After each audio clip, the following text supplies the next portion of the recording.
أي أحد، كل داء، جميع الأمراض، شو بناخد؟ ناخد الحبة السوداء. قالك برد، حبة السوداء. عندك حصى في الكلية، سرطان، الحبة السوداء. لا لأن لا، خطأ جملت خطأ خطأ كل خطأ يا داء، جبريل، خطأ كل داء. خطأ. الإسلام ما تيقولش كل لك تداوى فقط في الحبة السوداء، الإسلام ما تيقولش لك تداوى فقط في الحبة السوداء، لا، أنا لكن ما تيقول لك يهمنيش يعني هذا وحيا، الإسلام. تيقول لك أنا وحيا ما أنه يهمنيش فيها الشفاء من كل الحديث، داء. ما يهمنيش الحديث، فهمتي؟ ما يهمنيش الإسلام. أنا يهمني هذا أستاذ، الحديث، هذا الحديث. لما نعم هربت من نعم الحديث؟ لما هربت من الحديث؟ علاش نعم. هربت؟ هذا لماذا هربت؟ الحديث لا، ما هربتش منه، ما هربتش منه، الحديث ماذا أكبر قال منك. الحديث؟ قل الحديث، الحديث قل. فوق الحديث، قل. الحديث أكبر منك، ما تنهربش منه. يلا يلا، ما الحديث معنى يعني كل داء؟ هو ما معنى حجة. شفاء من كل اي داء؟ سؤال صح، المفروض بدل نعلق سؤال جلاكوز للمريض نعلق كيس حبة سوداء مطحونة. لا لا، خطأ خطأ خطأ. الإسلام ما تيقولش لك تطبب فقط بالحبة السوداء، كاين أحاديث فيها تطببوا أي نوع من أنواع العلاج مطلوبة في الإسلام، قال لكن لك الحبة بالعسل السوداء او حجامة، فيها شفاء قال من لك كل يا داء. الحبة بالعسل السوداء يا يا أستاذ، بالحجامة. الحبة السوداء أنا كنعتقد وحيا أنه فيها شفاء من كل داء. إذا البشر جبد الشفاء منها مزيان، ما جبدوش أنا كنعتقد أنه كاين، لأن هذا خبر الوحي، خبر الله عز وجل، ماشي حيت أنت عاجز أنك تلقاه إذا راه ما كاينش. هذا كيتسمى احتكاك للجهل، ما عرفوش الغلطة المنطقية، حيت أنت باش سؤال، تعرفوا إذا راه ما كاينش. هذا كيتسمى تعرف احتكاك واحد للجهل. مرة من أظن مجلس الشيوخ الأمريكي من الإنجيليين، قالوا له في أحافير تحت الأرض بتظهر فيها عظام الديناصورات والكائنات القديمة، دليل على صحة التطور. كان رد النائب الإنجيلي الأمريكي: هذه وضعها الله ابتلاء للمؤمنين. كذا كان رده يعني. فأنا ما استغرب إجاباتك، يعني في لا أمريكان يا صديقي، مؤمنين قالوا كلام نحن مضحك. يا صديقي، راه المؤمنين عندهم خبر، عندهم خبر من الله عز وجل، عندهم وحي. خبر من الله عز ماشي وجل. ماشي جا قال لك واحد الحاجه يعني من عقله، بحال كي دار بيرتراند راسل فاش قال لك ابريق راسل، هناك والله ابريق في المريخ. أحلف لك راه بالله حنا الذي لا أؤمن به، لو كان وصديقي، هذا لا الحديث تحلف به، مذكور عند لا تحلف به وانت لا المسيحيين تؤمن به. ولا اصبر مذكور يا عند استاذ، الهندوس يا استاذ، لكان مادة للتندر يا استاذ، والضحك عندك أنت يا استاذ، كمسلم. يا استاذ، لو يا كان استاذ، هذا اصبر الحديث مذكور عند اصبر. البوذي لا ولا لا الهندوسي كان لا بتأشر عليك كي كي كي كي كي. لا. شفتوا هذا انت الأهبل حتى بيؤمن إن دابا، الحبة السوداء تعالج من السرطان. لم تعطي اي حجه. تعب اصبر أهل اصبر السنة اصبر يا بالترقيع، استاذ، تعب أهل السنة اصبر يا بالترقيع، استاذ، تعب، اصبر يا تعب من استاذ، الترقيع، اصبر والله اصبر. تعب من الترقيع. نحن لا، هو نحن مشكلة لم الأمراض، نفعل لا الحبة نحن السوداء حنلاقي نحن فيها، نحن لم نفعل. اصبر حنلاقي فيها جبريل، دواء، حنلاقي فيها جبريل، دواء. نحن لم نفعل مثل بيرتراند راسل لما قال لك هناك ابريق في المريخ. لا، نحن لم نفعل مثل هذا. هناك ابريق في المريخ اثبت ان هذا غير موجود. نحن لم أثبت نفعل أن مثل هذا. الحبة السوداء، أثبت نحن أن الحبة السوداء غير نحن موجودة. طيب اثبت ان الحبة عندنا السوداء تعالج، اثبت انها تعالج. حجتي هي الوحي. الوحي كذلك من الحجج عند المسلم. ماشي أثبت فقط أن الحبة السوداء شفاء من كل داء، كل داء. لا لا هذه ما هي حجة، لا، هذه كمان الحجة أن مغالطة. لا الرسول يصح قال. الاستدلال بصحة منظومة الحجة من داخل المنظومة، الحجة إنما الاستدلال يكون من خارجها. فما ينفع سعيد 056 يقول الباذنجان علاج لكل داء، صديقي لأن سعيد يؤمن صديقي. بهذا الشيء. ما ينفع، ما ينفع. أنا كمسلم سلفي، أنا كمسلم سلفي وأفتخر بها يعني أينما كنت. من حججي أن رسول الله قال إذا تبدوا إلى رسول الله، هذا حجة عندي أنا كمسلم، حجة. فهمتي؟ لأن الرسول أنا كشخص تبين لي. حجة عندك ما هي حجة عند العالم للأسف. عندي أنا، أما لا يهمني العالم، لا يهمني، لأنه أنا كمسلم تبين لي بالأدلة القاطعة عندي أنا أن محمد خلاص رسول لا ملك الكون. تتعالج في مستشفيات حبيبي. حبيبي حبيبي خلاص لا تتعالج مستشفيات. الإسلام لا يقول لي لا تغسل يدينك بصابون، اطحن حبة سوداء وغمسها في مويه وغسل فيها يدينك ورجولك. لا هذه مغالطة. لا تمشي المستشفى. هذه رقميات. انت مؤمن بكلام الرسول، جهز عندك في البيت شوال حبة سوداء. لا يصدق كلام الرسول، لا يقول تطببوا. لا خطأ. الرسول لا يصدق كلام الرسول. صديقي الرسول يقول والله الذي لا إله غيره، لا أهل السنة طاعة في كلام الرسول.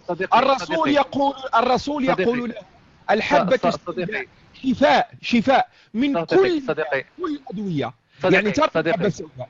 ما قال لا خطأ. شوف، الرسول قال الحبة السوداء شفاء من كل داء، يعني أي داء جالك الحبة السوداء فيه دواء شفاء، تاخذ الحبة السوداء. إلا السام راح نخليها، خلى كلام الرسول وراح ياخذ الأدوية.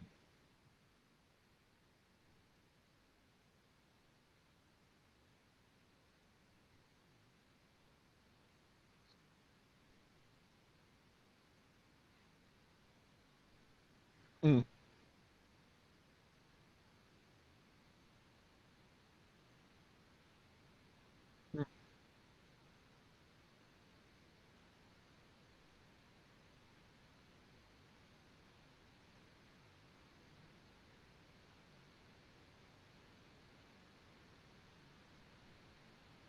مصيبة، مصيبة والله مصيبة.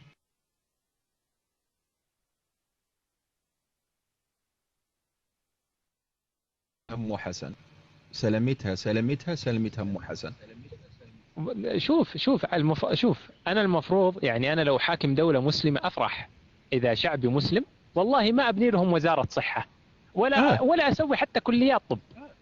آه. شوالات حبة سوداء، اللي مرضي ياخذ منها، واللي ما عجبه يا كافر اتشكك في قول رسول الله واضرب راسه بالسيف، انتهى الموضوع. والله صح يا سعيد، والله صح يا سعيد. حيا بطلي موسكي داير صباح النور أخوي. صباح الخير عليكم يا إخوتي، صباح الخير يا تفضل سي تفضل جويل. تفضل. والله أول من لا يصدق هذا الكلام هو محمد. أتت عنده امرأة يوما قالت له: يا رسول الله، إني أصرع وأتكشف، فادعوا الله لي ألا أصرع. قال لها: أتدرون ما قال لها رسول الله؟ قال: اصبري ولك الجنة. بمعنى قال له: دوك كان الخوخ يداويك كان دايرسو، أنا كنتصرع باش بغيتي دوا راسي، عاد ماشي نجبر لك الدوالي لك. زيدو كان أبو عود تفضل أخوي أبو ما عود. عرض عليها الحبة السوداء. ما عرض يا شوف، من كثر ما هو خبيث ما قال لها اخذي حبة سوداء وتعالجي فيها شفاء من الصرع. قال لها لا اصبري ولك الجنة. هو خبيث جدا. لو قال لها جربي حبة سوداء بتاخذ المسكينة كيلو وهي بتبلع بالحبة السوداء. يا رسول الله لا زلت أتصرع والحبة السوداء لم تنفع معي. فتلقى أبو محمد بعاين كذا في عمر، وعمر شايل السيف أضرب عنقها يا رسول الله. هو بيقول له شوف شغلك يا ولد. يعني قصة مضحكة. يعني البني آدم الكذاب اللي يكذب دائما مش مستعد يتنازل عن غروره، أنه إذا قال أنا ما أعرف يخاف أن هيبته تسقط من الناس. أنتوا يا جبريل سمعت بقصة الخنفشار؟ كلمة خنفشار يعني لا. كلمة تستعمل على وصف حاجة مضحكة أو غريبة. كان في واحد كذاب جالس عند قبيلة، كل ما سألوه سؤال أجاب، ما عمره يوم من الأيام قال أنا ما أعرف. فاجتمع عقلاء القبيلة البقية الباقية فيهم وقالوا البني آدم هذا يا أما أنه أذكى أهل الأرض يا أما أنه كذاب. فاخترعوا كلمة خنفشار. فراحوا له وقالوا له يا شيخنا يا عالمنا يا مدري ايش، حدثنا عن الخنفشار. قام البني آدم ما قال لهم أنا ما أعرف إيش الخنفشار، عاين يمين عاين شمال وقال لهم الخنفشار نبتة تنبت في جنوب اليمن، يعني عشان يضمن ما في واحد يروح لجنوب اليمن، ويستعملها تجار الإبل حتى تحبس الناقة الحليب في ضرعها.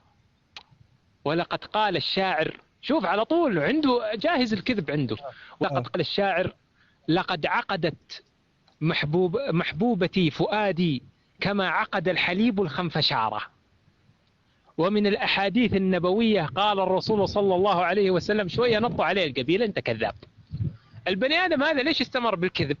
لأنه خايف أما كانت بين القبيلة تسقط. في يوم من الأيام حصلت هزة زلزالية بالمدينة. لمن لا يعرف فيكم، منطقة بما فيها مكة والمدينة من شمال السعودية وجنوب السعودية منطقة تقريبا يعني ذات نشاط زلزالي، ما بقول نشطة زلزاليا بس لها نشاط زلزالي. فحصل زلزال في المدينة، خرجوا الناس من بيوتهم خايفين. الرسول ايش طلع وقال؟ قال لهم إن هذا حجرا كان يسقط في قعر جهنم 70 سنة. والناس خافت وارتعبت، كل واحد دخل على بيته. يعني مش قادر يقول أنا ما أعرف. هذا الخنفشار، يعني كل المسلمين تلاقهم خنفشار يا سعيد. كل المسلمين عندهم واحد فيه خنفشار. أنت عارف قصة الحديث حقت أنتم معلوم بأمور دنياكم؟ عارف. راح أبو حميد لمزارعين التمر. عملية تلقيح النخيل عملية يدوية، يعني لازم أنت تأخذ الطلع بسموها والطلوح وتحطها بالنخل، عملية يدوية ما ينفع تتركه للهواء أو للملقحات للحشرات النحل وغيره. فجاهم ابو حميد قال لهم لا خلوه يلقح حاله اوتوماتيك.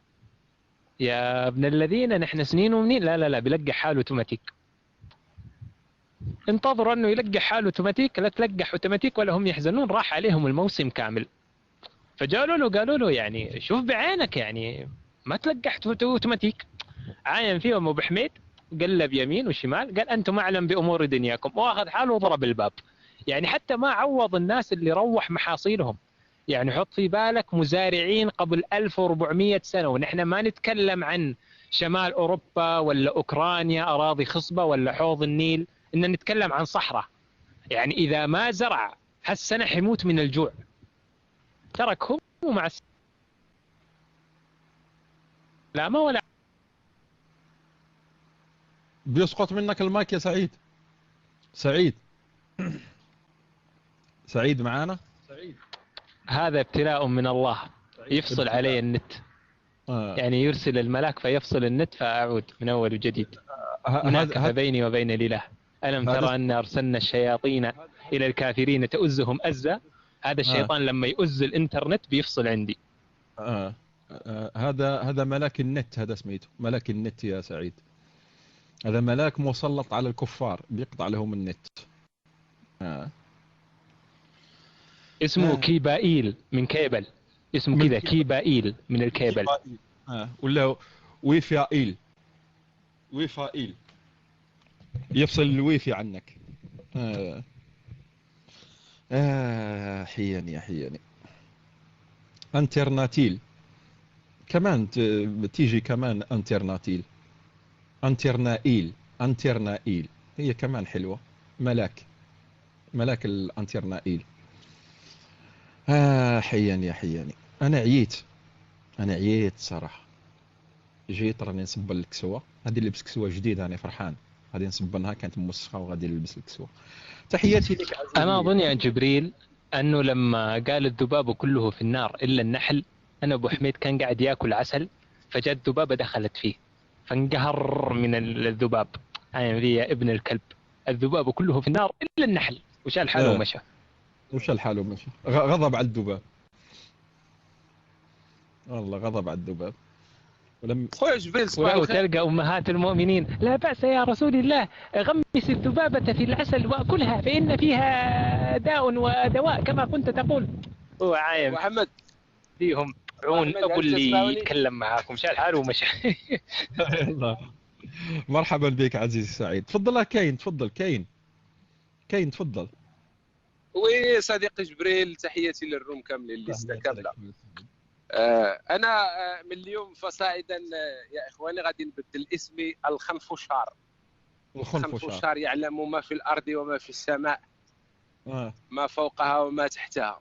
اللي بغيت نقول لك أخويا جبريل، هذا الأخ اللي كان كيحاور معكم قبل راه صراحة كي استحمر عقولنا بواحد الطريقة مستفزة، لأن ديما كيدخل وكيدير واحد الطريقة ربما أهل السنة. ربما انت عارفها جبريل، ولكن الاخوان هذاك السيد راه مني كتكون انت كتهضر ولا اي مخالف كيهضر راه داير القطن في ودنيه، راه ما كيسمعكمش نهائيا. هذه راه مساله مثبته، والغرض ديالو الوحيد انه كيجيب واحد الكفه عامره بواحد واحد التخربيق ديالو كيخويها وكيهرب، وهذه الطريقه كيديرها دائما. انا جو بونس بان ما مفترضش ان الناس تحاوروا، لانه مسكين الله يستر، فهمتي؟ خصو بويا عمر خصو نقرقوا بشويه. انا بالنسبه لي اخويا الملحدين والسلفيين عملتين اللي وجهين لعمله واحده، لانهم الاثنين يبنون معتقداتهم على احاديث. انا داكشي اللي باغي نقول لك اصديقي، راه كنت في الرايز هاند وباغي نكمل المداخله ديالي وعاد طلعت معنا بن رازي. خليك معنا نشوف التحديات ديال الملحدين، واش كيعتقدوا الملحدين اخويا. غادي ديرنا بزاف تنفعنا. تفضل. انا جو بونس بان انسان بحال خونا اهل السنه، المشكله انت لا مشيتي عنده لشي روم اخرى ما غاديش يخليك تهضر سكوند، ولكن هو كيجبر عليك بانك تصنت ليه وتصنت غير الجهه ديالو، هو ما يسمعش لك نهائيا، ولا بغيتي تبدا ترد عليه كيخرج كيهرب من الروم. واش هذه طريقه باغي يدخل بها الجنه، ولا كيعتقد بانه راه غادي يفوز غادي يكون حدا ابو بكر وحدا عمر وداك الشيء حدا البيت ديالهم وياكلوا التمر مدلي سيبا، ولكن هذه طريقه ديالهم. اوكي اخويا جبليل، هادشي اللي بغيت نقول ونعطيو للاخ الا بغى يطلع مرحبا به. تحياتي لكم كاملين. مرحبا بك اخويا. كاين غير الطريقه كتعد. غير اسمح لي، غير الفكره بغيت نقولها اخويا، بغيتي تناقشها فهمتيني. علاش انا لان ملي كنسمعكم نتوما كتستهزئوا بدوك الاحاديث والروايات انا كنستهزئ منها، ولكن باش نبني عليها الكفر ديالي فهذا من الحماق، لانني اذا بديت على الكفر ديالي يعني انني متاكد بانها وقعات في التاريخ في يوم ما، فكتبان لي الانسان كيبني الكفر ديالو او كيبني الايمان ديالو السلفي على احاديث وروايات يعني لا اساس لها، يعني لا حقيقه يعني الا بانها ذكرت تسجيل عندي. هذا ما كان اخويا اسمحوا لي الى شكرا اخويا ناصر. اش رايك نتكلموا على القران؟ خلينا بالاحاديث، الاحاديث اختفوا عليها كلهم كذوب والتفاسير كلهم كذوب. اش رايك نمشيو للقران؟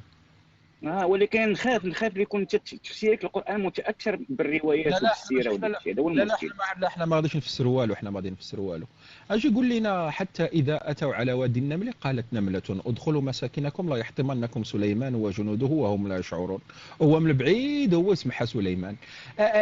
انت واحد الانسان انتيليجون ما كتثقش الاحاديث فيها غير الخريف والكذوب، الرسول طلع للسماء وكذا وكذا. اجيو للقران قول لنا النمله كيفاش تكلمت وكيفاش سمحها سليمان. يلا. اول حاجه سليمان نبي، يعني شخص غير عادي ماشي بحالي وبحال، يعني يمكن ان الاله يعطيه واحد القدرات خاصه كما كيعطيها الانبياء مثل موسى مثل عيسى، عطاهم قدرات خاصه. يعني شنو اللي صار بشي ان لغه النمل يفهمها الله، يعني الله هو اللي خلق النمل، هو اللي برمج النمل على الحياه، فيمكن يعطي هذه القدرات للنبي ديالو ويؤتي فضله من يشاء عادي.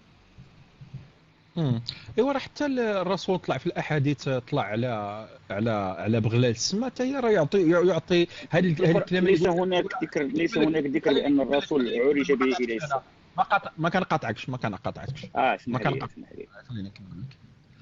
اذا الا جيت غادي تجيب يؤتي فضله من يشاء، راه حتى الرسول طلع يؤتي من فضله من يشاء. الذباب ما نعرف كيدير يؤتي فضله من يشاء.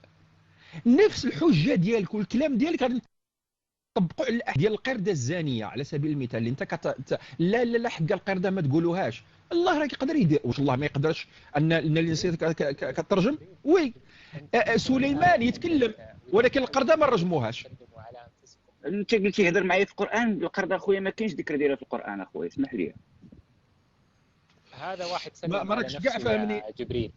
هذا هذا قرآني. شفت الصورة حقت البني آدم هذا سوداني قرآني. طبق الآية فإذا دخلتم بيوتا فسلموا على أنفسكم.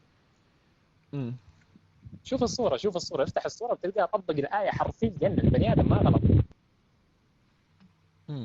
استنى نشوف الصورة يا سعيد. جميلة الصورة يا ما هي صحيحة. وإذا دخلتم بيوتا فسلموا على أنفسكم. سلموا على أنفسكم. سلامك عليكم. سلام علي. ازاي انا بخير؟ انا بخير شكرا لي. الله اهلا وسهلا بك يا خنفشار.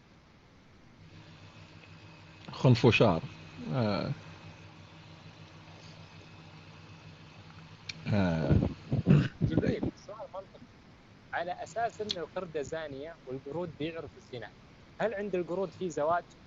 يوم من الايام جيت ماشي مثلا في حديقه الحيوان مختلفين شايلين كراتين الموس موسعوا على بعض، ويقول لك حارس الحديقه والله عندنا قرد زوج من قرده وهم اليوم مبسوطين.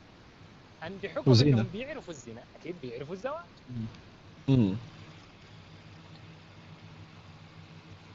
انت تتكلم في دين البخاري، انا اتكلم في دين الله. فرق شاسع اخويا، فهمتيني؟ ما بين في فرق شاسع. البخاري ارحم من الله. في كتخرب اخويا. هدهد انت اللي كتخرب. بالله عليكم ايش معنى الايه واذا دخلتم بيوتا فسلموا على انفسكم؟ يلا هذه مذكوره في البخاري. الصوره هي الحل. والله ما في الا السوداني هذا اللي عرف يحلها، ولا ما لها حل.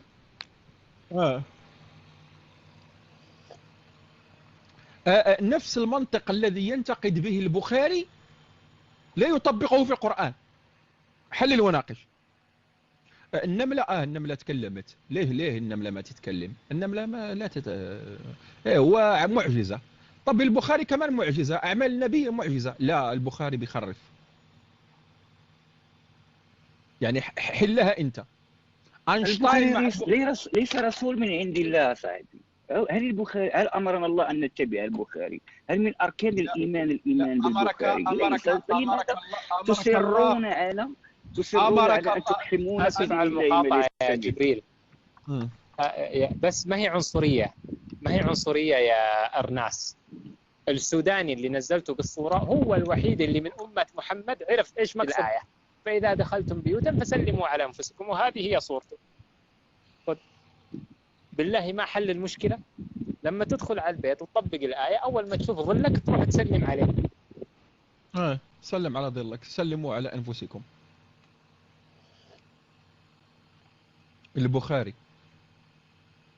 البخاري ما آتاكم الرسول فخذوه وما نهاكم عنه فانتهوا. إيه اللي عطانا الرسول؟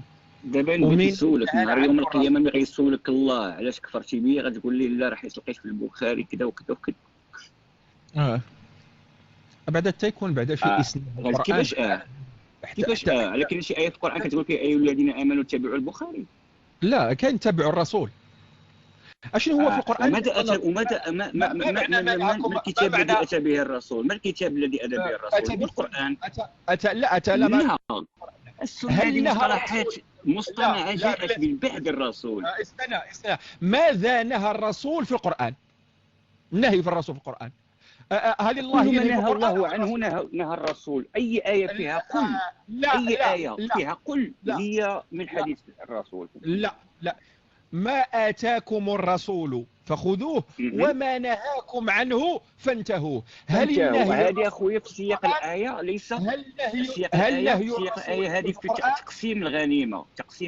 هذه الآية ليست في تقسيم. كذب. شوف سورة الأحزاب. ما أتاكم الرسول فخذوه وما نهاكم. هل نهي الرسول يكون في الأحاديث أم نهيه في القرآن؟ الرسول لم يتكلم، لم يكتب كتابا في الأحاديث.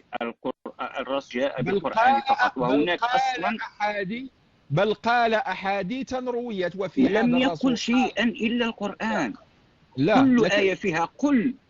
لا. يعني الله أمره بأن يقولها للناس. كل آية فيها قل، ذلك هو الحديث صحيح عندي. وأطيعوا الله والرسول في من يطيعه، فيما قاله الله عن الرسول. ما أتاكم الرسول فخذوه وما نهاكم عنه فانتهوا. آية تكمل آية الرسول ليس من خصائص النبي أن يشرع أو يحلل أو يحرم أو ينهى أو يأمر. الإله فقط الذي يأمر. إذا كان الرسول ينقل عن الله ويقول قل، فالأمر هو لله ليس للرسول. الله يقول في القرآن وأطيعوا الله والرسول وأولي الأمر منكم. الرسول مهنته هي البلاغ، والآية تقول أفأنت تكره الناس حتى يكونوا مؤمنين. الرسول كان يضيق صدره حرجا من استهزاء الناس ومن عدم إيمانهم به كرسول، لكن الله كان يواسي ويقول له إن مهنتك ودورك هو البلاغ، فأنت لا تكره الناس حتى يكونوا مؤمنين. هو البلاغ أيضا، وقد بلغ بالأحاديث. الأحاديث كتبت بعده بقرنين من الزمن. فهو وإذا رجعت للأحاديث نفسها يا أخي في صحيح مسلم سوف تلقى الحديث. حتى القرآن كتب بعده من قرن من الزمن. عندك لا، القرآن أنزل. لا، القرآن أنزل على محمد. القرآن أنزل على محمد. عندك قرآن مكتوب من زمن محمد؟ لا، ليس لدينا الآن قرآن مكتوب من زمن محمد، لكن القرآن حفظ في الصدور، تنقلته أجيال كثيرة عن أجيال كثيرة عن أجيال كثيرة، فوصلنا. الأحاديث نقلت عن أجيال كثيرة عن أجيال كثيرة عن أجيال كثيرة. لا، نقل القرآن ليس كنقل تلك الروايات التي المنسوبة إلى محمد صلى الله عليه وسلم. إيه رأيك أنه في البخاري نفس نقلت القرآن هم من نقلوا لك الحديث؟ لماذا تصدق القرآن ولا تصدق الحديث؟ لا، بالنسبه لي عندك عكرمه مثلا كان يعني يؤخذ منه القران ولا يؤخذ منه السنه. عكرمه كان ضعيفا عند مسلم وكان صحيحا عند البخاري. انا لا اؤمن بهذه الاشخاص، انا اؤمن فقط بالايه التي تقول إنا نحن أنزلنا الذكر وإنا له لحافظون، والذكر سوف يحفظ إذا ما لم تحفظ به الكتب الأخرى. ما أدراك أن هذه الآية لم تدخل على القرآن، أضيفت؟ لأنها هذه الآية ترد على كلامك، هي تقول أن الله هو الذي تكفل بحفظ ذكره ولم يخول حفظه لإنسان. هل سمعت الله بنفسه يقول أو من محمد أن الله الذي أضاف هذه الحياة أم أضيفت بعد محمد؟ لا، لم أسمع الله مباشرة، فأنا ولدت في القرن الماضي. إذا أنت تصدق سند، أنت تصدق سند، تصدق عن أنا أصدق ألوهية القرآن، أنا أصدق مصدر، أنا أصدق أن الإله هو المصدر القرآن، ألوهية القرآن. من أي ما الدليل على أن القرآن من عند الله؟ لأنه القرآن هو الكتاب الوحيد في العالم الذي وضح لي النفسية البشرية، فاستنتجت من خلال آياته وكيف يخاطب الله البشر، استنتج أنه كاتب هذا القرآن هو يعني أو الذي أوحى بهذا القرآن هو الإله الذي خلق هذا البشر، لأنه يعلم سرائره ويعلم نقاط ضعفه ويعلم نقاط قوته، فهو الذي صنعه، فهو الذي يعرفه من أحجازه. هل قرأت كتب الفيداس، كتاب الفيداس للهندوس؟ سمعت عنه لكن لم أقرأ عنه.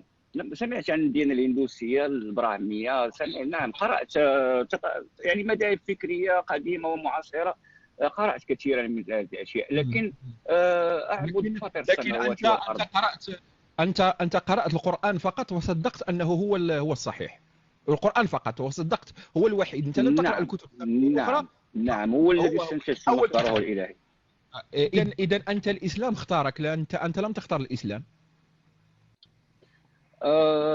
الله يقول في كتابه وما كنا معذبين حتى نبعث رسولا، يعني حتى ولو ولدت مسيحيا أو يهوديا ولم تصلني الرسالة، وأسطر هنا عن الرسالة الحقيقية للإسلام، لو لم تصلني فالله لن يدخلني جهنم لأنني معذور بجهلي. وما كنا معذبين، الصورة واضحة. وما كنا معذبين حتى نبعث رسولا. إيه الرسول اللي نزل على حضارة الأنكا والمايا والأزتك بأمريكا اللاتينية؟ ليش تروح بعيد؟ مين الرسول اللي جاء لأبو الرسول والرسول اللي جاء لأم الرسول؟ حبيبي أم محمد وأبوه توفوا قبل الإسلام، هل في رسول جاء كلمهم قال لهم لازم في إله تعبدوه؟ أبو محمد وأم محمد توفوا قبل ما يكون محمد نبي. مين الرسول اللي جاهم؟ وأقول لك أن الله عز وجل يقول وما خلا في أمة من رسول، يعني كان كل أمة يأتيها رسول ونبي. إيه الرسول منهم من قصهم علينا ومنهم من لم يقصصهم علينا كما قال الله. طب احنا عايزين دليل على أن الرسول، الدلائل ضدك، لأن لا يوجد نبي نزل على حضارة الأنكا والمازدك في أمريكا اللاتينية. أعطينا دليل. من أدراك؟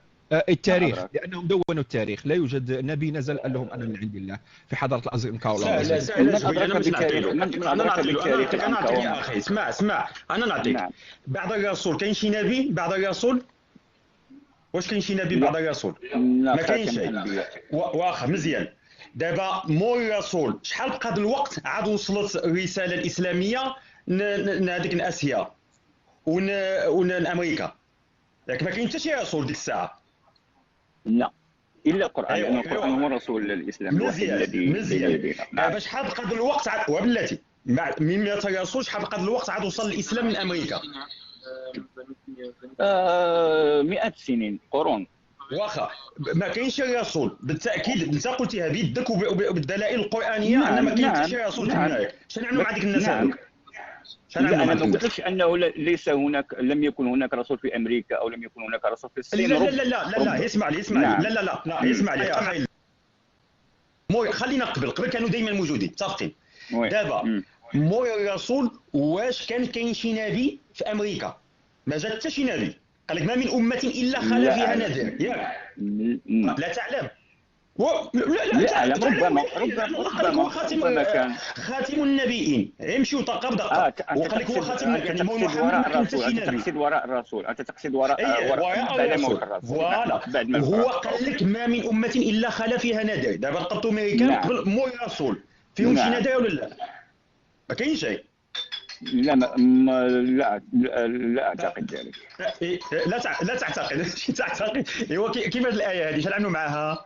كتبت علينا ولا لا؟ شوف، بعد وفاة الرسول الوحيد الذي بقي بين ايدينا هو القرآن، لان هي الرسالة التي اتى بها. السؤال ديالي حضارات الانكا والازتك ملي بداو هما يدونوا، دابا القرآن قال لنا راه صيفطنا لهم نذير. من قال لك انهم من بداو هما كيدونوا؟ لا كيدونوا، التدوين كاين. فانت غادي تقول لنا ما خلا في هذا.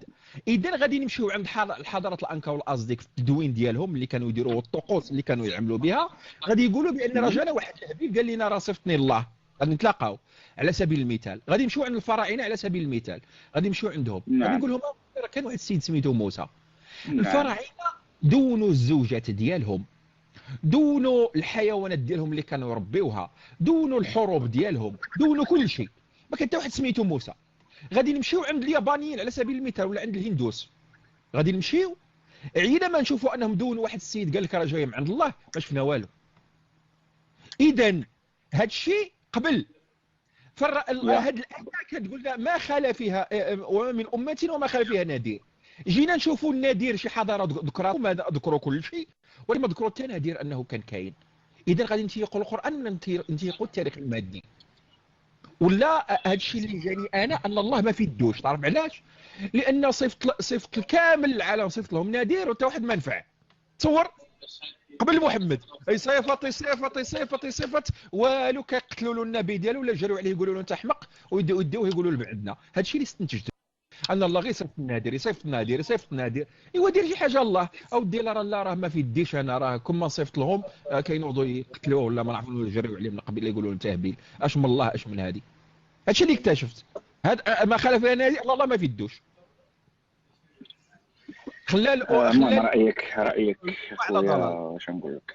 اشكال هذا اخويا جبريل، ولكن الله كان ناجح في السير مع الاهواء ديال محمد. هذه كاينه، الله نجح في هذه القضيه لانه استطاع باش ينكح الناس ما استطاعوش باش ينكحوه في هذاك الوقت. هو هذه صائبه كانت. كاين السيد راه قراني، ما غاديش تقول له على السيد راه قراني، غادي تقول له كذا راه كيضرب لك التفاسير وهذا راه خصك تعرف القران. ولما قضى منها زيد وطرى، هذا صيفط عليه. لقيت بزاف ديال الايات اللي كتامر بالاحتكام للسنه ديال الرسول صلى الله عليه وسلم بين قوسين. الا بغيتي بغا نقولهم له. المهم نقول غير ايه وحده ونهبط ولقيت لي نكمل.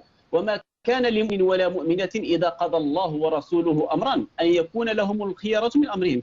اذا قضى الله في القران ورسوله في السنه. وكاين بزاف اخويا جبريل ديال الايات اللي بغيتي نصيفط لك اللينك تقرا عليه. بزاف الايات. كلمه سنه اصلا مفهوم كلمه سنه اللي في القران ليس كمفهوم السنه الذي تفهمه انت او فاهمه يعني الطائفه الوهابيه الى اخره. ما نسميهش السنه، ما سميتش السنه، ولكن شنو غنسمي كلام الرسول؟ اذا قضى الله ورسوله. الرسول هل يمكن للرسول ان يقضي بامر؟ الله لا يتعامل مباشرة، لم يتعامل مباشرة مع المؤمنين. الله يتعامل عن طريق رسوله مع المؤمنين به. فقضاء الرسول مثل قضاء الله، أن الرسول يقضي بقضاء الله. ومن لم يحكم بما أنزل الله فأولئك هم الكافرون. السنة وحي، القرآن كله هو كلام. السنة وحي قضاء الله. السنة شرك من دون الله أو شرك مع الله. بغيت نصفط نقرا على الآيات نقرا. لا غير قاعد تقراهم، راه مباينين الايات وعارفينهم. دابا عندك الشراب نتاع حلال ولا حرام؟ بالنرازي عندك الشراب حلال ولا حرام؟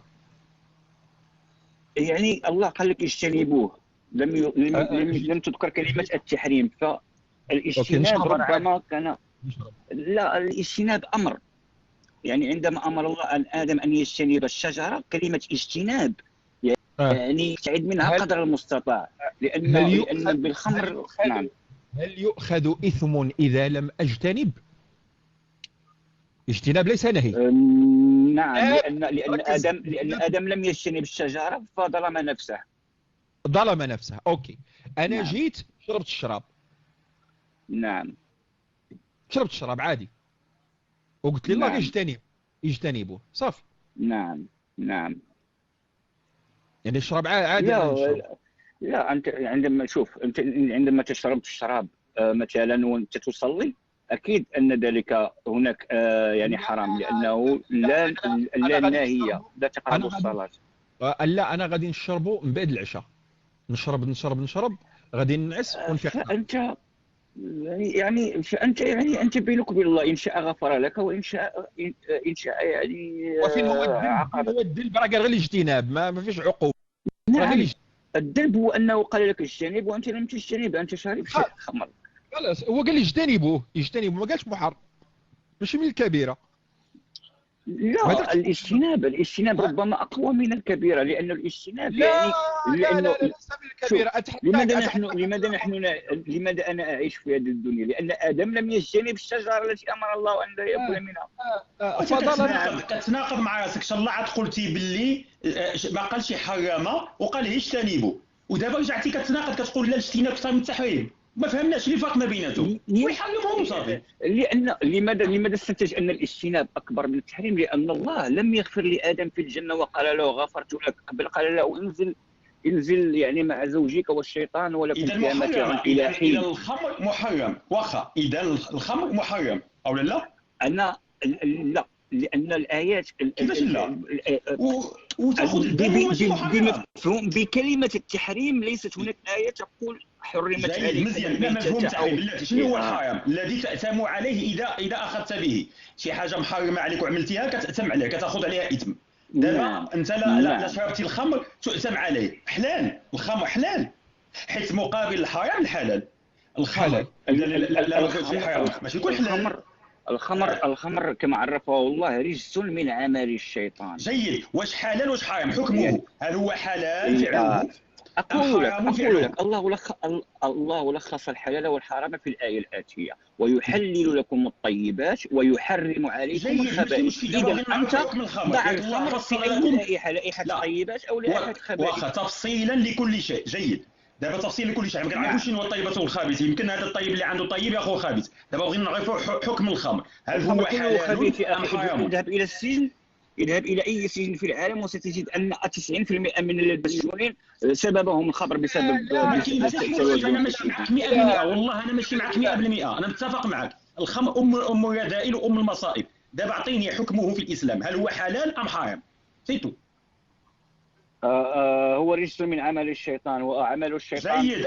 لن يكون حلالا. الشيطان هو طب الشيطان. انا متفق معك. نعم. حكمه هل هو حلال ام حرام؟ القرآني. انا اقول لك كما قال الله. القرآن حكمه واش ماشي نعلو ولا ما نعلوش عباد الله؟ لا استطيع ان اقول لك الخمر حرام لان الله لم يقل الخمر حرام. دابا القرآنيين كيجيو يقول لك اودي هاد الملاحده وهاد الملاحده كيخربقوا، هاد السلفيين دايرين بحال الملاحده بحال كذا وهذا.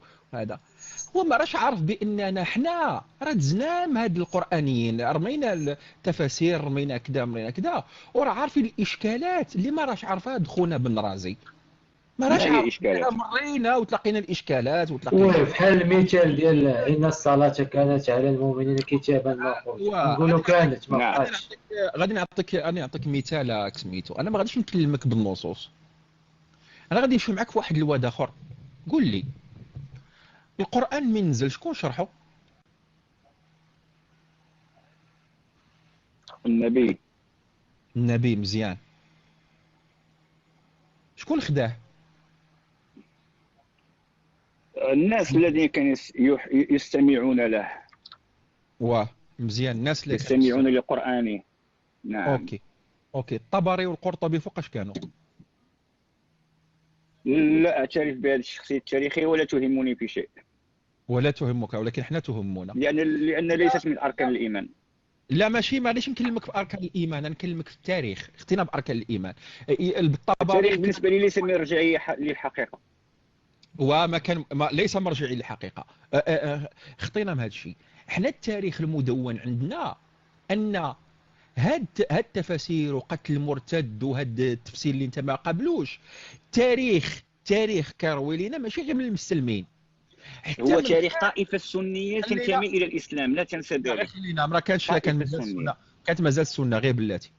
دابا التاريخ كيروي لنا بأن ها القرآن كيفاش تفهم، ها القرآن كيفاش فهموا النبي، ها القرآن كيفاش فهموا الصحابة، وشنو داروا من بعدو الخلفاء الراشدين. قتلوا المرتد، كانوا عندهم النكاح الصغيرة، كان عندهم بهذا التفسير هذا. فعرفتي فاش وقعت راسك بأن الله والرسول ما في يدهمش. تعرف علاش؟ لأن الله نزل كتاب غير من بعدو، غير من بعد ما مات الرسول الصحابة فهموا القرآن غلط. التاريخ كامل اللي لينا من الحضارات الإسلام ناضوه جعل الناس الآخرين وعادة. يعني ايش كتقول لنا انت؟ ربما الإنزال، ربما القرآن أو الإسلام ابتدأ قبل ما روي، ربما ابتدأ قبل 1400 سنة، ربما هو أقدم من ذلك. يعني شنو قلت لنا انت؟ كتقول لنا بان الله ما فيه الدوش. تعرف علاش؟ لان الله نزل كتاب والرسول فيه وضحوا والصحابه قاتلوا عليه، كل واحد يقول لك تفسير، كل واحد يقول لك كذا، وبقى كتلف شيء. الدوله الامويه مع الدوله العباسيه، علي مع معاويه، عائشه خرجت على علي، والروينه وقعت على التفسير ديال القران. لا اعترف بهذه الاسماء. انا نختيو دابا السؤال هذا انت تتكلم من منظور طائفي سني.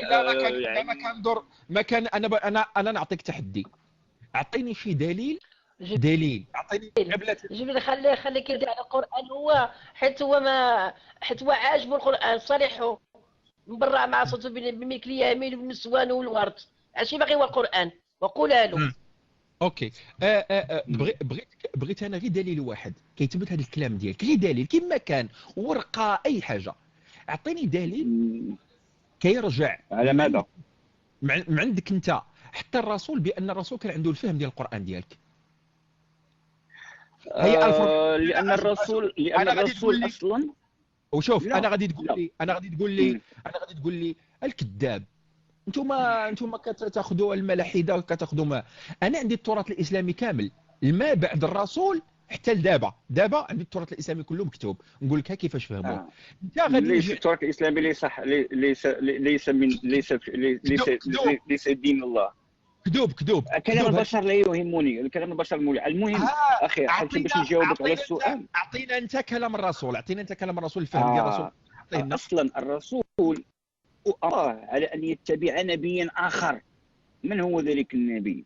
هو ابراهيم عليه السلام، فقال له اتبع مله ابراهيم حنيفا مسلما وما كان من المشركين. يعني اذا غادي نجي نشوفوا شنو هو الاسلام حقيقه، هو مله ابراهيم. فكيف نفهم شنو هي مله ابراهيم؟ شنو هي مله ابراهيم؟ ابراهيم كما كان محمد وكما كان ابراهيم كانوا ضالين فهداهم الله، كانوا بحالنا احنا ضالين فوجدك ضالا فهذا، فهمتيني؟ كانوا ضالين فهداهم الله، الله اختارهم. ابن رازي واش راك فاهم السؤال ديالي ولا لا؟ اش دانا ابراهيم؟ انا كنتكلموا على القران، يعني الفهم ديال القران. انا كنقول لك الله نزل القران، نزلوا على محمد. قلت لي محمد كان فهمه محمد كان فهمه بالطريقه ديال ابن رازي. قلت لك كي تعرفتها وانت هذه 1400 سنه والقران كيفاش مفهوم؟ او اكثر. انت قلت لي لا راك غلطه جيل، الرسول ما كانش فهمه هكذا. جيت انا قلت لك ولكن راه كيفهموا الصحابه، انت قلت لي كله كذوب. لانه جيت انا قلت لك اعطيني دليل بان الرسول كان فهمه بالفهم ديالك. اعطيني دليل. يعني كيفاش الفهم ديالي؟ انا الفهم ديالي فهم بسيط جدا، الايمان بالله والايمان بان يوم الاخر سوف نبعث من بعد الموت وسوف نحاسب على اعمالنا. هذا هو صافي. نعم. هناك محوران اساسيان تتكلم فيهم كل صور القران.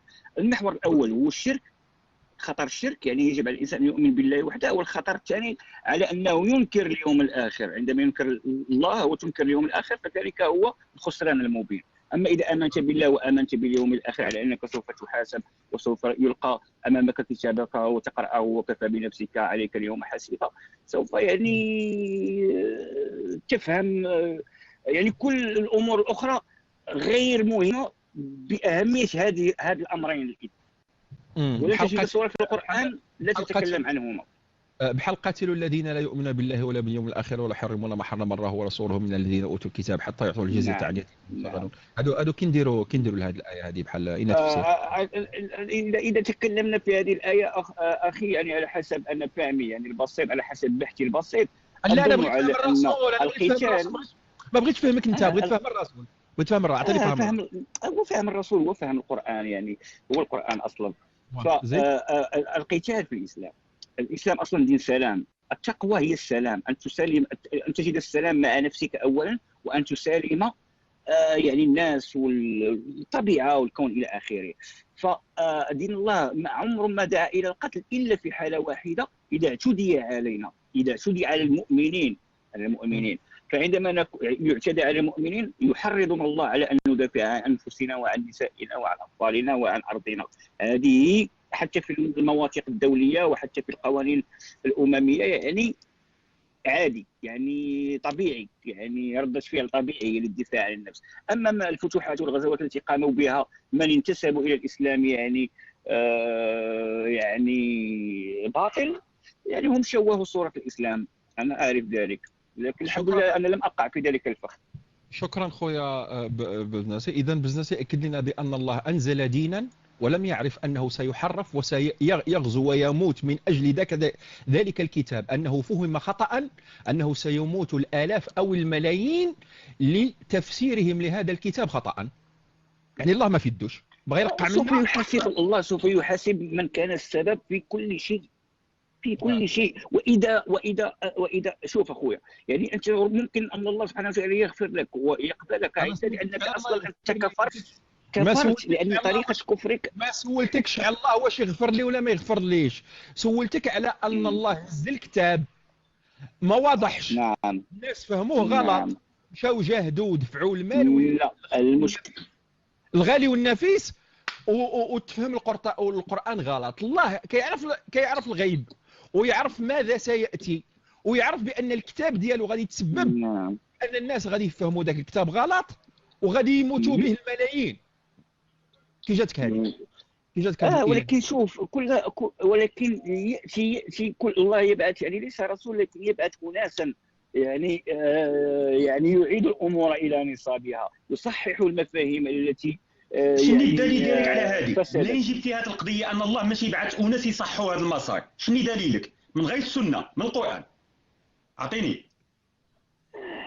دليلي على ان الله يبعث يعني اناس بطريقه غير مباشره من اجل تصحيح مفاهيم دينيه، ولكن يعني حتى التاريخ يشهد بذلك. انا كل مره بلاتي ماشي قلت لنا التاريخ كذوب دابا، قلت لنا التاريخ ما نثقش في التاريخ التاريخ المعاصر. انا لا اتكلم عن التاريخ الذي لم نعيشه، التاريخ المعاصر ولا القديم. كيفاش ما تعرفوا صحيح ولا كذوب؟ اذا التاريخ قدامنا الان كيتزور، التاريخ قدامنا الان عايشين وحنا كيتزور، كيفاش غادي تثق انت في التاريخ؟ المهم على اي حال انا اعلم.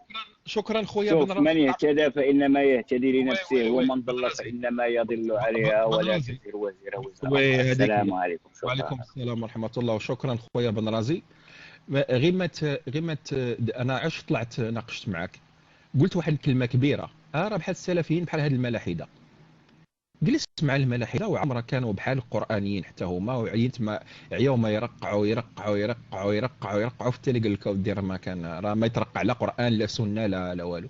انت درت خطوه الجايه غادي تطيح معنا، ويمكن غادي دير معنا ادمين كاع. غير صبر شويه خويا سميتو، غادي الترقع غادي يطول. رانا درنا لك بعض المعضلات بعدا في الايات القرانيه وكيفاش تفسرها، وايات ضرب ايه راك وحلتي. كاين معنا خويا كاين. وصديقي جبريل تحياتي للاخ الجميل اللي طلع معنا. انا اللي بغيت نقول هو قال لك الله كان باعث غير محمد كانه رسول، كانت المهنه ديالو هو الرساله. ولكن كنشوفوا من خلال النصوص الدينيه وفي القران وفي السنه كاع اللي بغينا نحيدوها، كنشوفوا الله انه كان حريص على تلبيه رغوات وشهوات حنكاليس محمد. هذه مساله مفروغ منها. من خلال القران كتشوف بان كيقول لهم الله ما تغوتوش قدام الصوت ديال الرسول، يعطيو الرسول هذيك البنيه راه عجباتو بغى ينكحها، خذ معاه الخمس، خاشي راسو مع الله حتى هو، الله هو الخمس. يعني الله كان حريص واحد الحرص جد قوي على ان الشهوات ديال محمد سواء الجنسيه سواء الشهوات ديال الدنيويه كان حريص عليها، ولكن فشل في طريقه السرد وطريقه التواصل مع الليتر اللي كانوا دايرين به مع الهوموسيبيين الاخرين، انه ما وصلش لو ميساج كوم الفو. والدليل القاطع انه تفرقوا فئات وفئات من وراء الوفاه ديال محمد، وهو براسه يقال انه قال 72 طائفه الا واحده اللي غادي تمشي الحوض ديال الغسول وديال الصابون البلدي اللي غادي ياكلوا من الثمار. يعني كان واحد الحرص جد قوي ان القول ديال عائشه كتقولوا وان الله يسارع في هواك. واش ما قدكش هاد المقاله هذه ديال عائشه اللي كانت كاين ما تجبدلوش الاحاديث، ما تجبدش كاع الاحاديث والسيره وداك الشيء كاع ما تجبدولوش. بارك علينا غير هذا الشيء الاول، بارك عليا غير هذا الشيء اللي قلت انه كان حريص على انه ينكح زينب باش يحرم التبني وهذاك البولشيت اللي عطاهم، وان العرب في ذاك الوقت كانوا كيتحرجوا من هذه القضيه. يعني كتبان من خلال النصوص القرانيه ان الناس، ومن خلال الكلام القراني، ان الناس تحرجوا من هذه القضيه، حشومه كانت واحد الحاجه اللي عيب. والمحصنات من النساء الا ما ملكت ايمانكم، حتى هي كتبان بان الله كان حريص على ان نحل الكاليس ديال الصحابه يلبي الشهوه ديالو الجنسيه في ذاك الوقت، ولكن كان غبي في طريقه التواصل مع البشر. هذا الشيء اللي بغيت نقول صديقي جبريل، تحياتي لك. حيرني معك كاين اللغه العربيه مع الدارجه مع الفرنسي، ما عرفنا من نشدوك، والله ما عرفنا نشدوك اودي كاين ثلاثه ديال جوج لغات ولهجه، جوج لغات ولهجه. حيرتنا معك. خذ ورا معنا. إنا أرسلناك بالحق بشيرا ونذيرا وإن من أمة إلا خلا فيها نذير. أنا جيت. خذ ورا. بلاتي أنا تليفون عندي مشكلة، طلعت من عند نعيمة. لا باش تسمعينا. خرجوا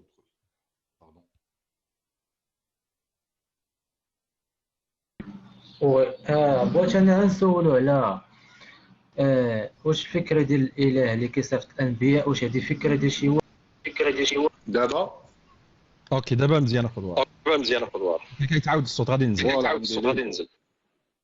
خلوني بوحدي في المايك نتبورد، رانا عندي ليكو. اوكي جود فويس الاخوان. راه كوبيت لكم واحد الايه. الا كان معنا الاخ، انا طلعت غير باش انا ما طلعتش باش نتجحد معاه،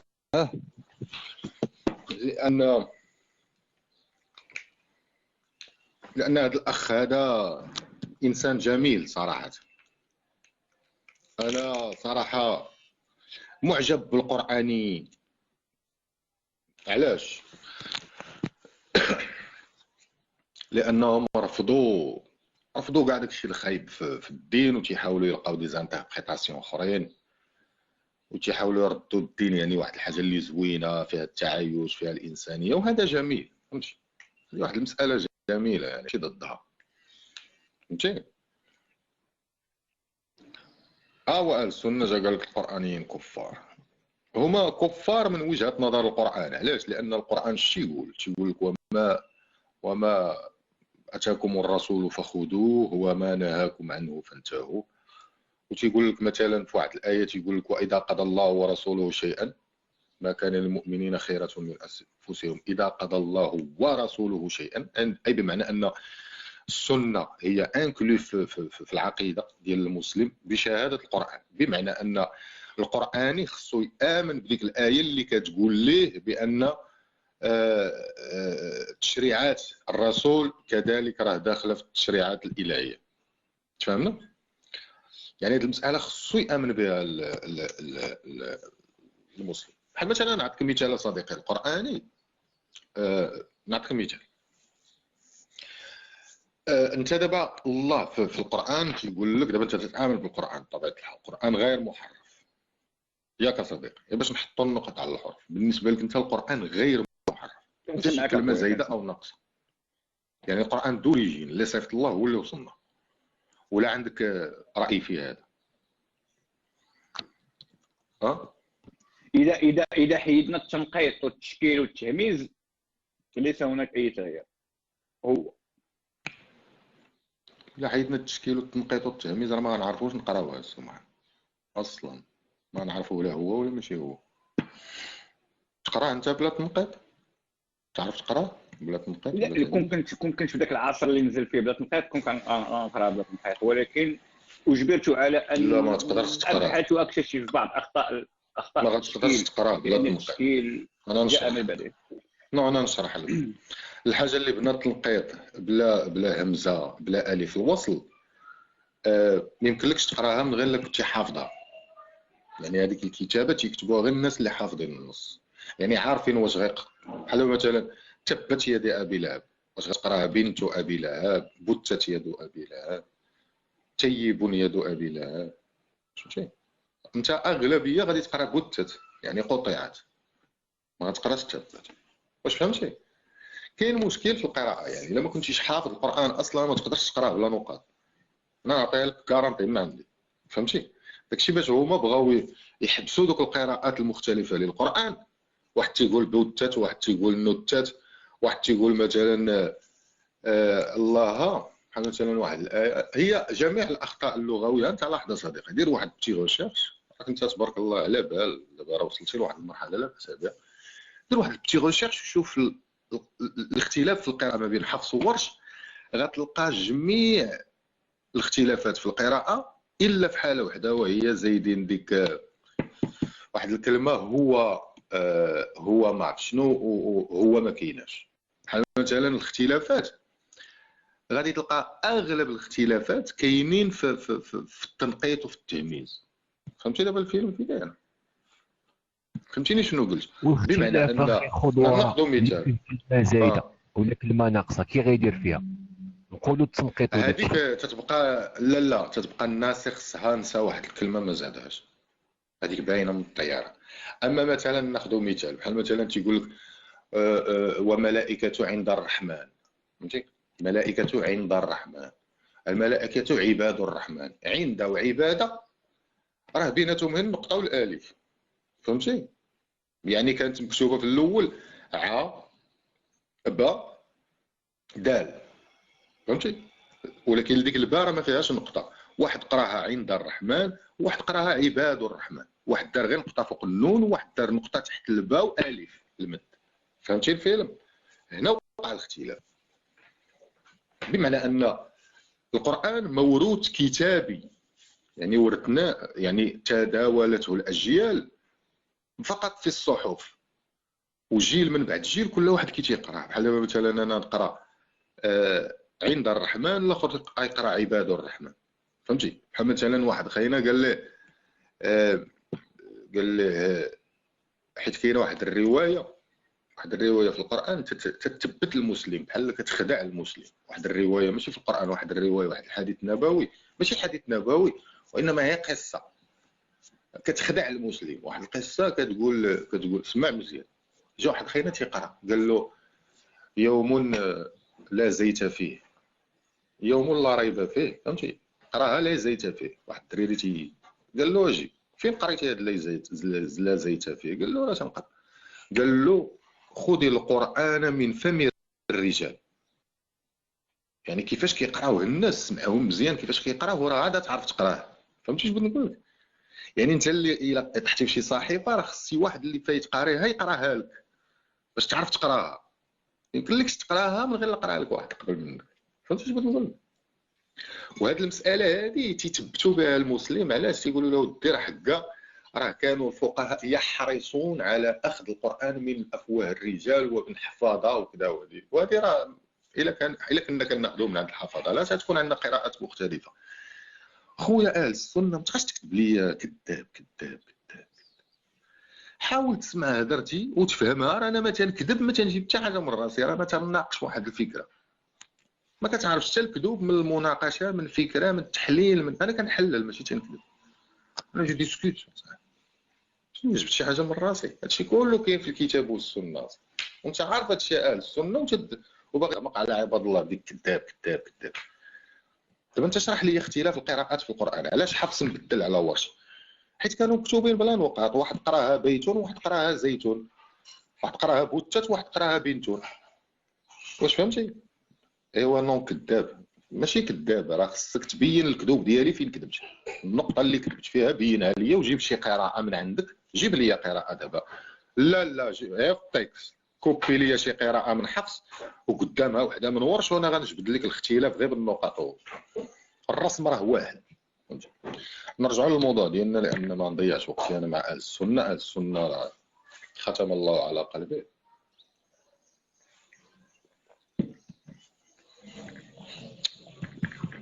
ونرجعوا لواحد النقطه مهمه جدا هضرتوا عليها، ولكن الاخ بحال ما استوعبش علاش كتهضر، فهمتي؟ ما استوعبش هذا، فهمتي؟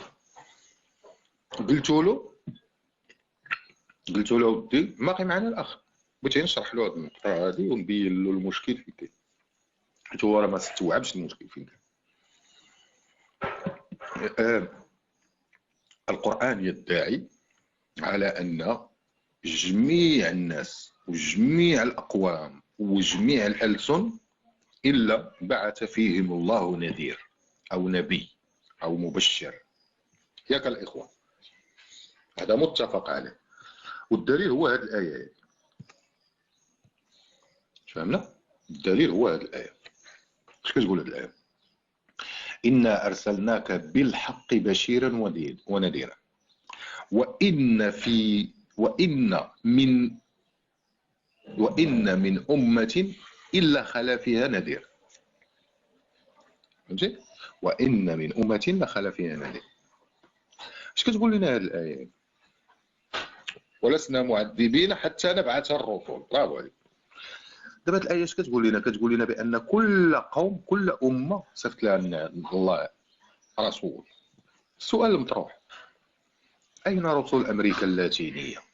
أين رسل نيوزيلندا؟ فين هما الرسل ديال أستراليا؟ فين هما الرسل ديال أوروبا؟ كاين واحد التبرير عطاه خونا اللي سكان أمازون أفريقيا العالم كله، فقط الشرق الأوسط. الرسالة المحمدية أو الإبراهيمية أو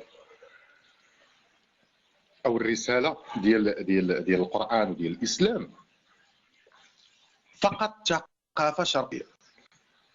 والدليل على أن الأمريكيتين من اللي اكتشفناهم لقيناهم ما تيعرفوا لا إبراهيم لا آدم لا حواء لا نوح لا من تراب لا من ضلع أعوج، لا التخربيق كله ما فراسهمش، ما ساقوليش الأخبار. فهمتي؟ هنا كنطرحوا السؤال: علاش ما عندناش في التاريخ اللي كنعرفوا ما عندناش انبياء الا في الشرق الاوسط؟ وانا اتحدى اهل السنه واتحدى اي مسلم يجيب لي ولو دليل ولو اشاره ولو استدلال على ان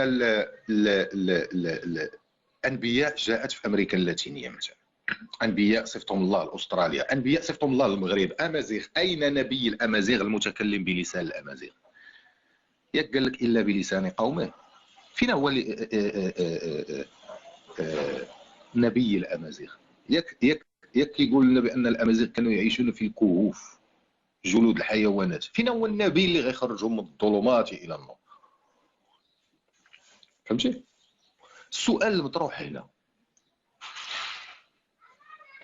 علاش هاد الناس كيقولوا لنا هاد الهضره وملي اكتشفنا لقيناها ما كايناش؟ انا نردكم شويه للتاريخ القديم. الى تذكرنا مزيان نلقاو بان الرساله المحمديه هي رساله اليهود.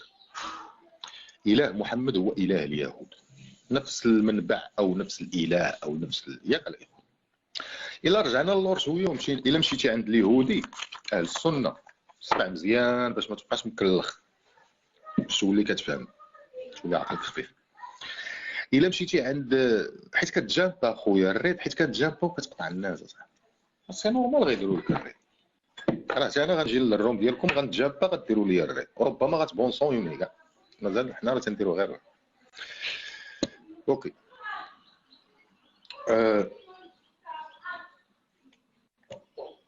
انت راه مريض اهل السنه. لا راه عندي انا واحد التسجيل تيحويك واحد خاينه كاع ما فراسكش. انا غنطلقوا في اكس اكس ان وانت مريض اصاحبي. وناقشني وانت كتقول لي عندي ولا قلاوي. مريض مع الزكور الاخر. المهم الا مشيتي عند اليهودي وطرحتي عليه هذه المساله تيقول لك اليهودي ما عندوش مشكل. فراسكم الاخوان بان الا مشيتي ثاني الاخ القراني غير باش الاخ القراني يفهم هذه النقطه مزيان راه مهم بزاف. كتسمعني يا صديقي باقي معنا؟ واسمع السنه باش انت تستافد. واخا انت راه هضرتنا كتبان لك شي شكل. دابا شنو وقع الاخوان اللي كيسمعني؟ شنو وقع دابا ملي الا مشيتي عند اليهود وقلتي لهم ودي راه الله ما صيفطش انبياء لاقوام اخرى فينا هما غيبداو يضحكوا عليك. يقول لك انت حمار. تقول لهم علاش؟ يقول لك واش حنا تنقولوا بان حنا الشعب المختار اللي اختارنا الله من دون عباد الله باش نعبدوه وانت كتقول لنا يصيفط انبياء لاقوام اخرى؟ واش تهبيل؟ فهمتي؟ يعني اليهودي اصلا تيقول لك ما كاينش انبياء من غير في بني اسرائيل. والقران تيقول بان وجعلنا النبوه في بني اسرائيل. فهمتي؟ النبوه من نسل نوح. واش فهمتي؟ النبوه كامله كاينه في بني اسرائيل. ما كاينش شي نبي خارج بني اسرائيل. ملي تيجي شي نبي من خارج بني اسرائيل ما تيصدقوش. تيقولوا له انت غير كذاب. حنا هما الشعب المختار ويا هو اختارنا حنا باش نعبدوه. فهمتي دابا فين كده؟ النقطة الثانية وهي غتمشي عند المسيحيين تقول اليهود ولاد القحاب يعني استعديله وداروا ديالهم وتيكذبوا على الناس وقال لك ما صيفطش نبي لشي قوم اخرين وهو محمد صيفط الله للعرب وكذا وهذا. غيقولوا لك بان راه محمد براسو من نسل ابراهيم. يعني النبوة في نسل ابراهيم. واصلا اليهود تيقول لك النبوة في نسل اسحاق ماشي من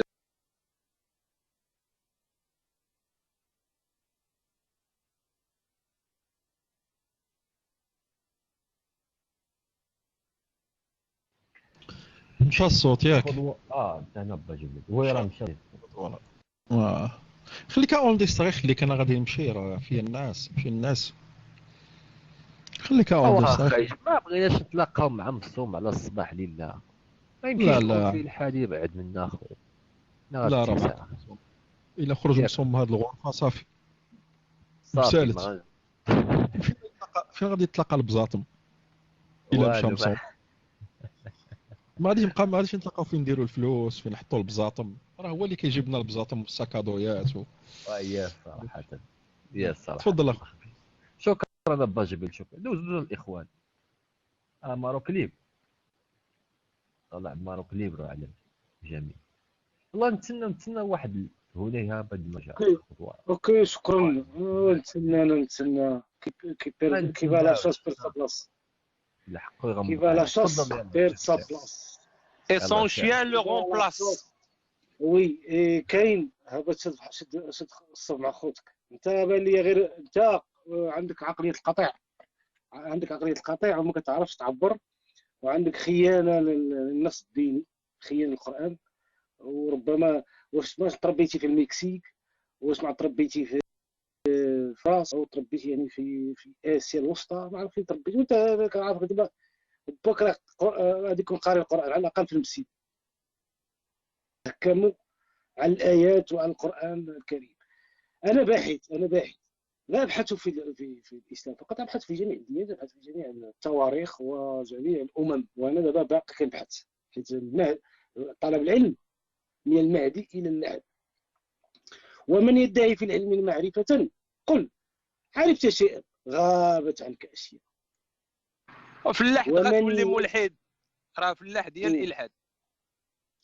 اخويا شوف الله يرضى عليك الله يخلينا على الطريق المستقيم. انت راك ديفيي ترو ديفيي راك غادي شي بلاصه يعني ما عرفتش فين غادي صراحه. مشيتي على السكه يعني السكه اللي كنتي غادي بها مشاتك وغادي تضرب في الحيط. شنو هي ديفيي باللغه ديال البكاله عندكم؟ شنو هي ديفيي باللغه ديالي؟ شنو هو